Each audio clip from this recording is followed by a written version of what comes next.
सुगंधा और उसकी सास कांता के बीच एक अजीब सी जंग रहती थी। ये जंग थी किचन में कौन ज्यादा अच्छा काम करेगा और घर के सदस्यों के दिल जीतेगा। और उनकी इस जंग में हमेशा कुर्बान होते थे उनके दोनों पति। कैसे? आइए देखते हैं इस किचन पॉलिटिक्स की कहानी में। एक दिन किचन में, माँ जी, आज मैं बना रही हूँ मेथी की सब्जी।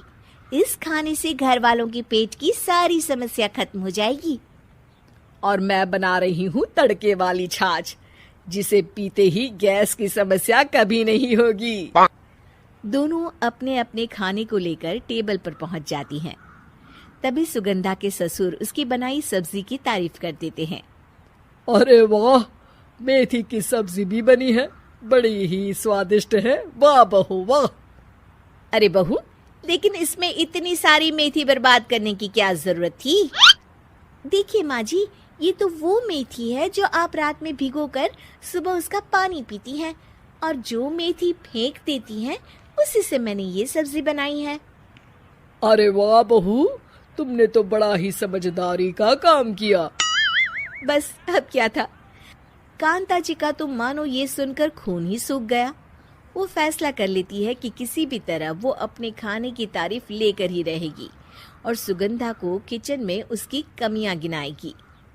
कांता फ्रिज खोलकर देख रही होती है और फिर सुगंधा से कहती है, अरे बहू, ये क्या, पूरा फ्रिज गंदा पड़ा है। तभी वहां सुगंधा का पति आ जाता है। वो सुगंधा को डांट कर कहता है, सुगंधा, तुम्हें कितनी बार कह रखा है कि वायरस फैल रहा है, साफ सफाई का पूरा ख्याल रखना है, लेकिन तुम किचन में इतनी गंदगी रखोगी तो कैसे चलेगा। सुगंधा सास की तरफ देखती है जहां वो मुस्कुरा रही होती है।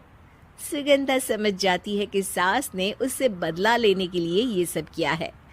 दोनों रात के खाने की तैयारी में लग जाती हैं। दोनों ना एक दूसरे की तरफ देखती हैं और ना ही एक दूसरे से बातें करती हैं। रात को खाने की टेबल पर एक एक कर दोनों कई तरह के अलग अलग व्यंजन टेबल पर लगा देती हैं और अपने अपने पति के पास जाकर खड़ी हो जाती हैं। अरे खाइए जी खाइए, मैंने बड़ी मेहनत से बनाया है। प्लेट में वो खाना डालती हैं। सुगंधा भी दोनों की प्लेट में खाना डालते हुए कहती है, बड़ी ही मेहनत लगी है इस खाने को बनाने में। हाँ, दोनों को ना चाहते हुए भी सारा खाना खाना पड़ता है। कहीं दही तो कहीं मलाई तो कहीं मसाला। और इन सब के बाद दोनों बड़ी ही मुश्किल से अपने कमरे में सोने जाते हैं। लेकिन अगली सुबह सुगंधा का पति चिल्ला रहा होता है, हाय रे, हाय मेरा तो पेट खराब हो गया, हाय माँ बहुत दर्द हो रहा है। तो वहीं कांता के कमरे से भी कुछ ऐसी ही आवाज आने लगती है। हे भगवान, इस सास बहू की लड़ाई हमारी जान लेकर रहेगी। जाओ कोई डॉक्टर को बुला कर लाओ। डॉक्टर आते हैं। दोनों को देखकर कांता और सुगंधा से कहते हैं, देखिए, आप दोनों इन्हें खाने में हल्का ही दीजिएगा। हो सके तो रात का खाना जल्दी खाया करे और वॉक किया करे। इतना कहकर डॉक्टर वहां से चले जाते हैं। जिसके बाद एक बार फिर से दोनों बहुएं किचन में जाती हैं और खाना बनाने में लग जाती हैं। रात में खाने के टेबल पर दोनों एक बार फिर से खाना लगाने लगती है।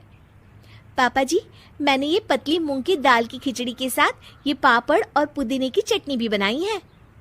अरे बहू, अभी अभी बेचारे पेट की बीमारी से गुजरे हैं, इतना भारी खाना तो डॉक्टर ने भी मना किया है ना। देखिए, मैंने आप दोनों के लिए सूप बनाया है। और दोनों उन लोगों की प्लेट में खाना डालने लगती हैं। तभी दोनों एक साथ बोल पड़ते हैं, बस करो, हमें माफ करो, हमें नहीं खाना इस घर में ना खिचड़ी और ना ही सूप। हम इंसान हैं, एक वक्त में एक ही खाना खा सकते हैं। बस करो, हमें माफ करो, हमें नहीं खाना इस घर में ना खिचड़ी और ना ही सूप। हम इंसान हैं, एक वक्त में एक ही खाना खा सकते हैं।